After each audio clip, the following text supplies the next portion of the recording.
Amigos, queridos irmãos, é uma grande alegria estarmos novamente aqui reunidos para falar a respeito dos estudos do Cohen, estudos esses que vão nos ajudar a nos aproximarmos mais ainda de Jesus através da melhor compreensão que a doutrina espírita nos dá do Evangelho do Cristo, das lições que Jesus nos deixou. Eu gostaria de pedir que todos trouxessem na sua imagem, na sua lembrança, a figura do Mestre Jesus. Pedir para que Jesus nos abençoe nesse instante, nos inspire, nos proteja cada um de nós, assim como permita que os amigos espirituais responsáveis por esse trabalho possam nos auxiliar, nos inspirando, para que assim possamos assimilar melhor as lições e melhor aplicar nas nossas vidas as valiosas lições aprendidas nesses nossos estudos do Cohen. Que assim seja. Graças a Deus, graças a Jesus. Muita paz a todos. Meus irmãos, esse estudo que nós faremos hoje, ele será feito a partir da visão do Espiritismo das virtudes, em relação às virtudes. A virtude de acordo com a doutrina espírita. Nós crescemos ouvindo a respeito das virtudes, ouvindo falar a respeito das virtudes. E as virtudes são grandes patrimônios que nós podemos adquirir ao longo da nossa existência. A virtude, às vezes, pode ser confundida com a moral, com os nossos valores morais. Muitas vezes nós confundimos virtudes com valores morais. Porém, uma sutil diferença que nós faremos aqui uma reflexão a respeito. A virtude, dentro do nosso conceito de doutrina espírita, ela abrange todos os patrimônios que nós podemos adquirir, que nos permita realizar o bem. Tudo que a gente consegue aprender e colocar em prática a respeito da prática do bem, ela faz parte das virtudes da nossa conquista das virtudes. Porém, as virtudes, ela tem uma conotação um pouquinho diferente desses patrimônios morais. Os patrimônios morais são os valores que nós estabelecemos. Aquilo em que acreditamos ser justo, aquilo no qual, aqueles valores nos quais pautamos as nossas vidas, as nossas escolhas, as nossas decisões. Porém, a virtude é quando nós conseguimos deter este conceito, exemplificar, nós conseguimos colocar em prática esses conceitos, mas não simplesmente colocar em prática momentaneamente, não, mas nós passamos a viver de acordo com esse conceito, para que ele vire um hábito, para que ele vire uma forma de viver, para que ele se transforme em uma maneira de vida. Então, nós podemos entender como, por exemplo, a aquisição da paciência, como uma qualidade, uma qualidade boa, uma qualidade que nos permite fazer parte do bem, proporcionar coisas boas. Então, é muito bom que nós sejamos pacientes. Porém, nós podemos ter paciência. Ter paciência é algo necessário. Porém, todos nós que temos paciência, pode ser que nós venhamos a perdê-la, porque é como algo que nós temos em nosso domínio, e quando a gente tem algo nas nossas mãos, uma hora ela pode se perder, como o dinheiro que a gente acumula, uma hora eu tenho e outra hora eu posso não ter. A paciência também é uma qualidade que nos remete ao bem, mas aquele que tem paciência, ele corre o risco de não ter ou de perdê-la em algum momento. E aí é que entra muitas vezes a nossa confusão a respeito dos conceitos, de conceituar determinadas coisas. E a paciência, como exemplo, quando eu tenho e eu posso perdê-la, significa que eu não sou paciente. Existe uma diferença em ter e ser. Assim acontece com todas as qualidades da nossa vida. Nós podemos ser uma pessoa caridosa, ou nós podemos ter caridade. Nós podemos ter piedade por alguém. Nós podemos ter compaixão. O que é muito diferente de ser uma pessoa dotada de compaixão. Né? A pessoa que tem paciência, ela não perde, porque ela é paciente. Ela pode ser afrontada em todos os momentos e ela consegue manter a sua calma, consegue manter a sua paciência e o melhor, não externamente, internamente, que é a grande aquisição da virtude, da paciência. É quando ela não se exterioriza, quando essa paciência se exterioriza, mas também principalmente quando ela é interior. Aquela pessoa que tem calma, ela tem calma num determinado momento, no outro pode não ter. E ter calma é aquisição, ser calma, né, é patrimônio. Né? Então, por exemplo, eu posso ter calma num determinado momento e não ter no outro, perder a calma no outro momento. Portanto, eu não sou calmo, eu tenho calma em alguns momentos.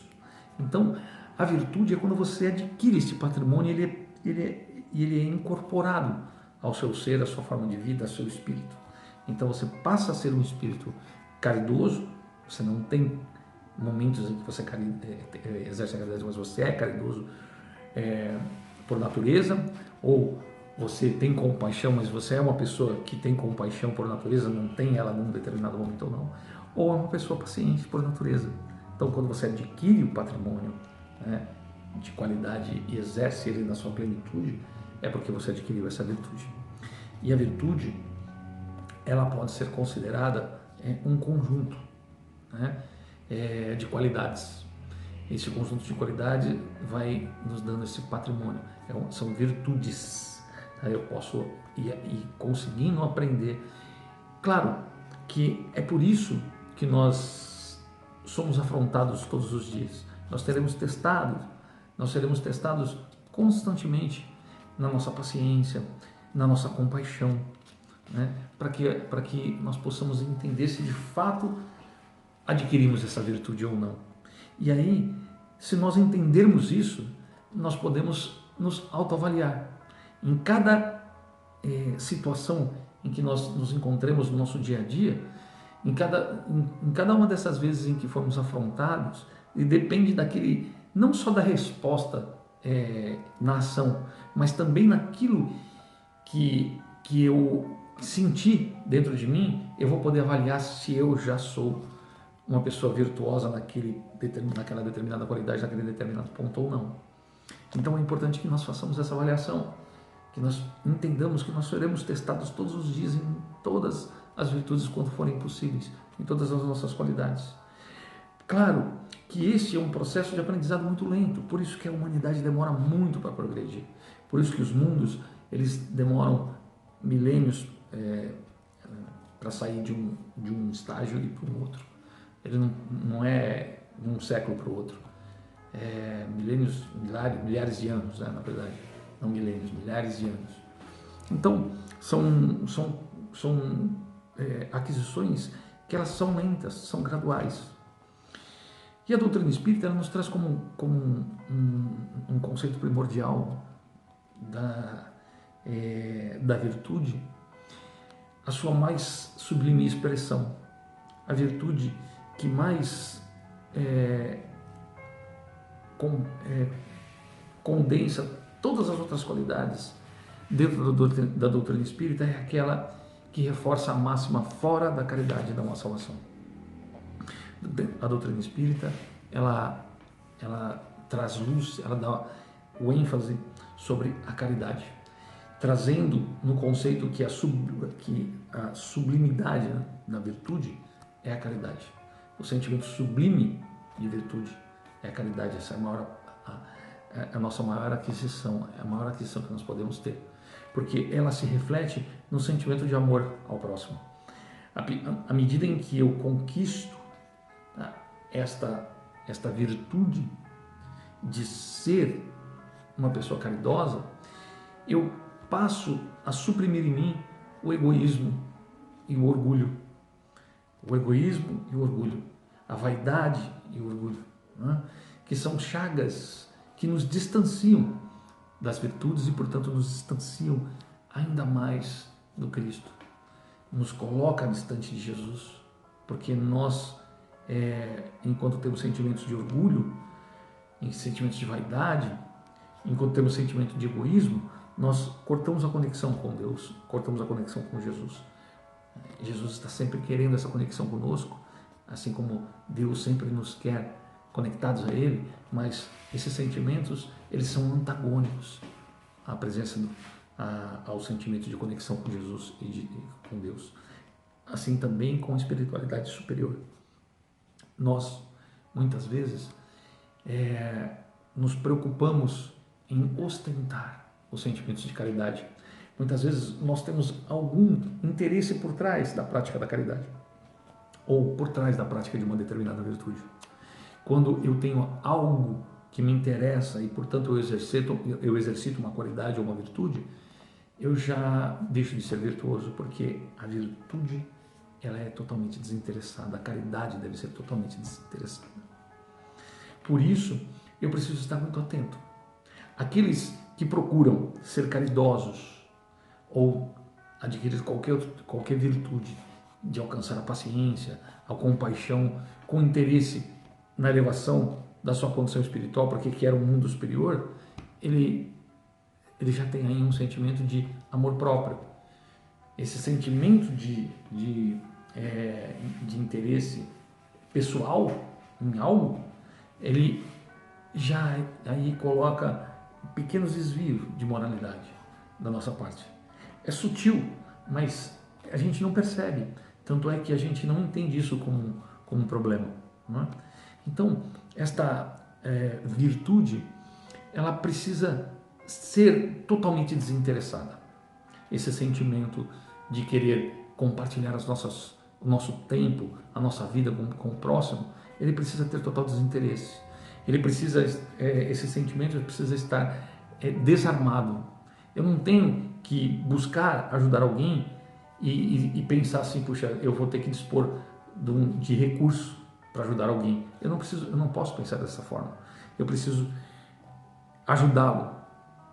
E se exigir um recurso e eu tiver disposto a dividir esse recurso, eu vou ter que fazer. Porque senão ele não é desinteressado. Ele não coloca o outro que precisa na frente do meu interesse pessoal. A caridade, na sua sublimidade, ela requer essa entrega. Porque a doutrina espírita, ela coloca neste mesmo patamar de caridade igual, amor igual a Jesus. Porque Jesus foi a maior expressão de amor e, portanto, de caridade. Todos que o buscavam recebiam de Jesus, sem nenhum tipo de interesse. Porque não haveria nada que qualquer um que buscasse Jesus poderia dar para Jesus que Jesus tivesse necessidade. Jesus, ele foi entrega total. E esta máxima de fora da caridade não há salvação, defendida pela doutrina espírita, amplamente divulgada pela doutrina espírita, ela nos leva ao entendimento de que o sentimento de caridade com desinteresse, né, é exatamente o que Jesus fazia. E, portanto, nos aproxima mais ainda do Cristo e nos conecta mais a Deus, mais a Jesus. Portanto, a virtude diante da doutrina espírita, eu vou ler um pedacinho, inclusive, do capítulo 17 do Evangelho segundo o Espiritismo. Eu queria ler um pequeno trecho, eu vou fazer de forma reduzida, para que a gente possa entender um pouco melhor a respeito da virtude, de acordo com a doutrina espírita, alguns trechos apenas, tá? Então, vou começar aqui o trecho da virtude, que é o capítulo 17 e o parágrafo 8, a virtude. A virtude, em seu mais alto grau, comporta o conjunto de todas as qualidades essenciais que constituem o homem de bem. E aí é interessante que, de novo, eu vou ler esse parágrafo para que a gente preste atenção num pequeno detalhe desse parágrafo. A virtude, em seu mais alto grau, comporta o conjunto de todas as qualidades essenciais que constituem o homem de bem. E aí ele tem um capítulo dedicado ao homem de bem. Então, quando a gente vai no homem de bem, a gente entende que são todas as qualidades essenciais que constituem esse homem de bem. E lá no Evangelho também tem um capítulo, tá, que também está no capítulo 17, tá, mas só que está no parágrafo 3, o homem de bem. Tá? Então, só de forma reduzida, as qualidades que deve ter o homem de bem são entendidas como as virtudes. Né? Ser bom, caridoso, laborioso, modesto, moderado são qualidades do homem virtuoso. Infelizmente, elas são com frequência acompanhadas de pequenas enfermidades morais que as desordam e as atenuam. Então, aqui ele deixa claro que às vezes estas qualidades que compõem o homem de bem, às vezes vêm atreladas a umas pequenas desvios morais. Como, por exemplo, o homem de bem, ele é caridoso. Então, esta é uma qualidade do homem de bem. É uma virtude de um homem de bem. E aí, só que esta virtude, essa qualidade, ela deixa de ser uma virtude quando ela tem um interesse. Quando ela tem interesse e acha que, bom, eu vou ser bom porque não, quando eu for para o lado de lá, isso vai contar para mim, eu não vou para um umbral. Ela já tem o seu brilho diminuído, tem o seu efeito atenuado, porque vai com algum tipo de interesse. Então, é importante que a gente preste atenção nesses detalhes. Aqui, ó, no homem de bem, tá, voltando aqui, alguns detalhes, tá? O homem de bem é aquele que pratica a lei da justiça, de amor e de caridade em sua maior pureza. Olha só. Tem fé em Deus, tem fé no futuro, sabe que todas as vicissitudes da vida, todas as dores, todas as decepções são provas ou expiações e, portanto, aceita sem murmurar. O homem possui do sentimento de caridade, o homem de bem, e de amor ao próximo, faz o bem pelo bem, sem esperança de recompensa. Retribui o mal com o bem. Toma a defesa do fraco contra o forte e sacrifica sempre seu próprio interesse. E sacrifica sempre seu interesse à justiça. Né? Encontra satisfação nos benefícios que derrama, nos serviços que presta e nos felizes que faz, nas lágrimas que seca e nas consolações que dá aos aflitos. Olha só que bonito. Ele é bom, humano e benevolente para com todos, sem preferência de raças nem crenças, porque vê irmãos em todos os homens. Respeita nos outros todas as convicções sinceras e não lança anátema àqueles que não pensam como ele. Homem de bem. Se pauta pela caridade, não deve ter, não tem ódio nem rancor, nem desejo de vingança, a exemplo do próprio Cristo. Perdoa sempre, esquece as ofensas. É indulgente para com as fraquezas alheias. Não se compraz em achar defeito nos outros, nem colocá-lo em evidência. Estuda as suas próprias imperfeições e trabalha sem cessar para combatê-las. Olha que interessante.